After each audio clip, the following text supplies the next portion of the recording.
자, 투데이 하대슈 인터뷰 시간입니다. 직장 내 괴롭힘을 막고자 근로기준법 개정안이 시행된 지 1년 반이 지났지만은 괴롭힘은 여전한 것으로 나타났다고 하는데요. 이에 대한 문제를 제기한 용혜인 기본소득당 의원 연결해서 자세한 내용 나눠보겠습니다. 자, 용혜인 의원님 안녕하세요. 네, 안녕하세요. 기본소득당 용혜인입니다. 예. 직장 내 괴롭힘 금지법이 도입된 지 1년 6개월이 넘었지만은 일부에서는 여전히 갑질로 인해서 고통받는 노동자들이 있는 것으로 나타났다고 하는데요. 가해자들에 대한 솜방망이 처벌은 물론 아예 이 법을 보호받지 못하는 근로자들도 있다고 하죠. 네, 이 직장 내 괴롭힘 금지법이라는 이름으로 이제 근로기준법이 개정이 되었는데요. 처음에는 이제 개정의 의미가 부각이 됐습니다만 그 개정 자체의 한계를 많이 갖고 있었습니다. 예. 직장 내 괴롭힘에 대한 처벌 규정은 없고 또 적용 범위가 너무 협소한 것이 그 한계이고요. 말씀하신 대로 법 보호를 받지 못하는 근로자들도 발생하게 된 거죠. 저희 의원실에서 이제 고용노동부를 통해서 받은 자료를 보면 1년 반 동안 그 직장 내 괴롭힘으로 7,953건이 있었는데요. 이야, 그중에 네, 엄청나게 많습니다. 그중에 또 기소된 사건은 29건으로 0.36%에 불과했습니다. 이 직장 내 괴롭힘이 잘못된 것이라는 것을 알고는 있지만 처벌이 안 된다는 것 사람들이 이제 알게 된 거죠. 그렇죠. 그리고 이제 직장 내 괴롭힘을 한 경우에 대해서 벌칙이 적용되도록 법이 좀 개정되어야 할 것 같고요. 그리고 이제 5인 미만 사업장이나 이제 특수 형태 근로종사자 그리고 아파트 입주민에 의한 갑질 등 좀 적용이 되지 않는 부분들이 있어서 이 부분에 대한 법 개정도 필요한 상황입니다. 아니, 용 의원님. 네. 5인 미만 사업장이 법 적용 범위가 아니라고 하셨잖아요. 네네. 그러면은 이 안에 소속된 직장인들은 뭐 예를 들자면 괴롭힘 같은 걸 당했을 때 어떻게 해야 됩니까? 뭐 구제 방법 같은 게 없는 건가요?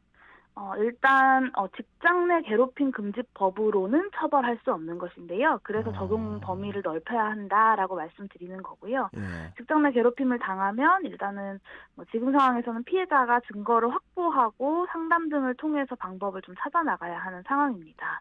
근데 만약에 이제 직장 내 괴롭힘이 이제 실제로 폭행이라거나 욕설이라거나 이런 정도 수준까지 간다고 한다면 직장 내 괴롭힘 금지법이 아니라 형법에 의해서 처벌이 가능하고요. 그렇겠죠. 근데 이제 비정규직 차별회 같은 경우 비정규직법에 의해서도 그리고 이제 부당인사의 경우 부당해고 등 구제 신청 같은 방식으로 이제 문제를 해결할 수 있는데 이것 역시도 5인 이상 사업장에만 해당이 되어서 5인 미만 사업장의 경우에는 비정규직 차별이라는 방식으로 괴롭힘을 당했다거나 부당인사로 괴롭힘을 당했다거나 이런 경우에는 이제 처벌이 안 되는 것이 문제인 것이죠. 예.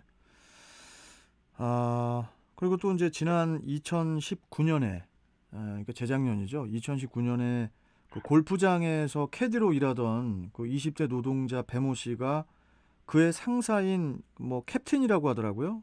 그의 상사인 캡틴에게 지속적으로 괴롭힘을 당하다가 지난해에 극단적인 선택을 했다고 하던데, 아니 직장 내 괴롭힘 문제의 피해 사례가 분명한데 왜 보호를 받지 못한 겁니까? 네, 첫 번째는 이 캐디라는 직업이요. 이제 근로기준법상의 근로자, 그러니까 노동자에 해당하지 않습니다. 캐디가 노동자가 아니에요? 네, 특수형태 근로종사자라고 해서요. 근로자와는 조금 다른 종속관계를 가지고 있다고 고용노동부에서 판단을 하는 건데요. 그래서 직장 내 괴롭힘 금지법도 적용이 되지 않는다고 해석을 한 것입니다. 그리고 이제 두 번째 같은 경우는 특수형태 근로종사자라고 하더라도 산재보험 적용이 되어야 하는데요. 이분의 경우는 적용제외 신청서를 작성을 해서 산재 적용도 되지 않는다라고 보게 된 거죠. 그래서 열악한 노동 환경에 있는 노동자들을 보호하기 위해서 노동법이라는 것이 있는 것인데 현재는 이제 특수형태 근로종사자라고 이제 과거 노동법에서 규율하기 어려웠던 분들이 지금 열악한 노동 환경에 시달리고 있는데 현행법에는 사각지대가 발생하고 있는 거죠. 정치권이 이런 문제가 발생했을 때만, 이런 사례들이 등장했을 때만 대책들을 내놓는다라고 비판받는 것도 좀 겸허하게 인정해야 하지만, 이렇게 문제가 발생했을 때라도 개선을 해야지 또 다른 문제가 생기지 않는 거 아닐까라는 고민도 마찬가지로 동시에 드는 것 같습니다. 네. 한 조사 결과에 따르면은 직장에서 괴롭힘을 당해도 이에 항의할 수 없거나 그냥 참는 경우도 이제 많다고 하더라고요. 네. 이 갑질 방지법의 사각지대 또 어떤 것들이 있습니까? 네, 작년 5월에 돌아가신 이제 경비 노동자 최희성님 같은 경우는 입주민에게 직장 내 괴롭힘을 네, 당했습니다. 그렇죠. 이것도 분명히 직장 내 괴롭힘일 텐데요. 일터에서 일어난 사건이니까요. 예. 네, 입주민에 의한 직장 내 괴롭힘은 이제 현행 직장 내 괴롭힘 금지법에서 규정하고 있지를 않습니다. 그리고 이제 사업주의 친인척도 괴롭힘의 당사자로 보아야 하는데 그렇지 않고, 또 이제 간접고용 노동자들의 경우 원청, 그러니까 사용사업주의 갑질도 문제가 되고 있습니다. 예. 그리고 이제 아까 말씀드렸던 5인 미만 사업장의 경우는 2018년 기준으로 전체 노동자의 26.5%가 5인 미만 사업장에서 일을 하고 있거든요. 그러니까 예. 대한민국 노동자의 4명 중에 1명은 5인 미만 사업장에서 일하고 있는데, 예. 이분들이 이제 갑질방지법에 제외가 되기 때문에 전체 대한민국 노동자의 4분의 1은 갑질방지법, 그 괴롭힘 금지법에 사각지대에 놓여 있는 그렇네요. 것이죠.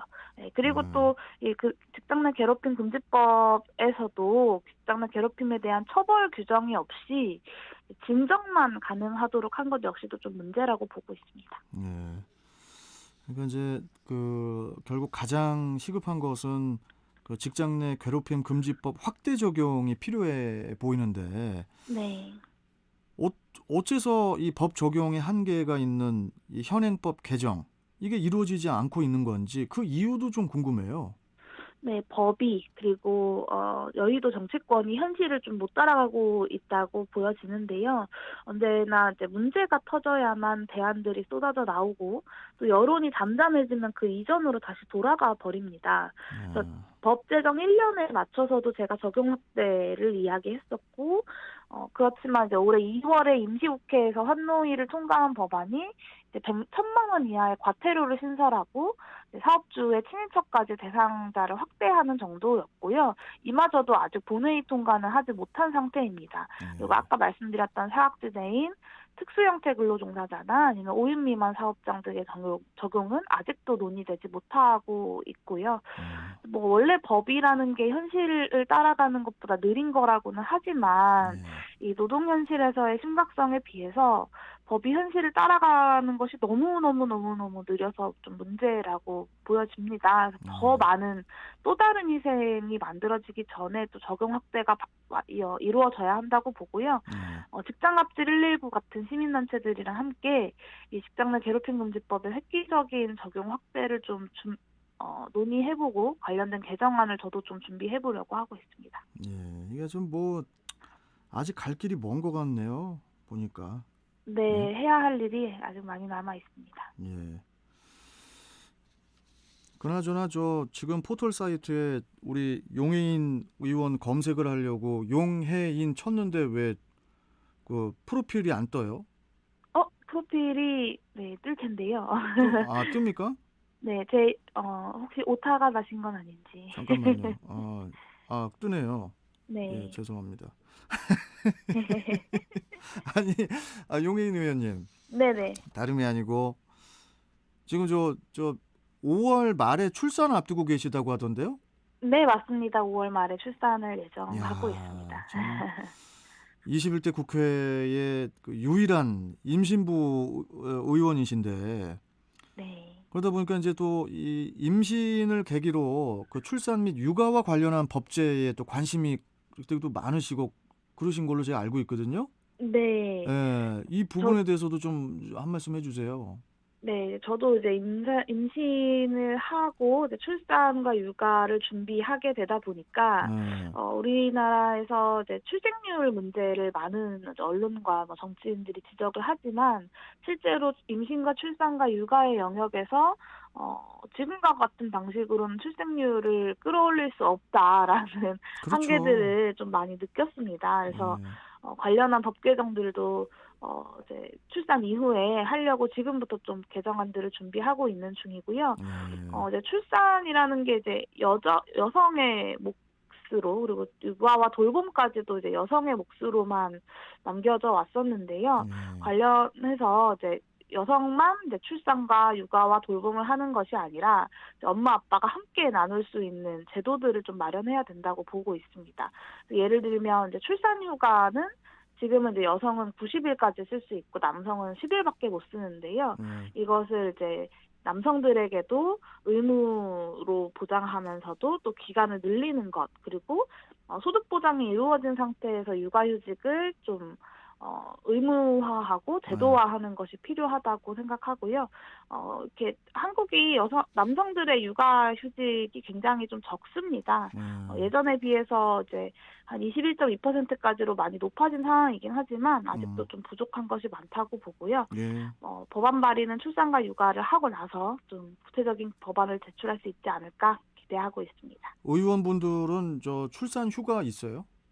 국회의원들은 출산 휴가가 없습니다. 네. 야, 되게 그 군대 용어로 빡세네. 그죠, 국회가. 네. 그럼 어떻게 얘기를 어떻게 나라고 그 국회 참 그 너무하네. 네, 예? 이전에는 이제 이 임신과 출산을 하는 연령대의 여성들이 국회의원으로 별로 없었잖아요. 그러다 보니까 규정을 할 필요성을 잘 못 느끼셨던 것 알겠습니다. 같아요. 알겠습니다. 네. 우리 저 용 의원님 아들이에요, 딸이에요? 지금은 아들로 예상하고 있습니다.